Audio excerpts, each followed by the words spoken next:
गणनायकाय गणदैवताय गणाध्यक्षाय धीमहि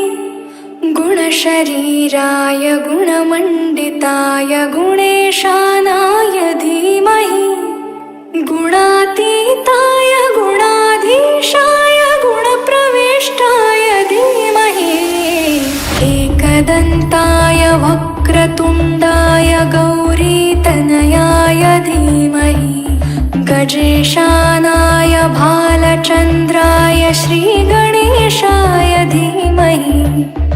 एकदन्ताय वक्रतुण्डाय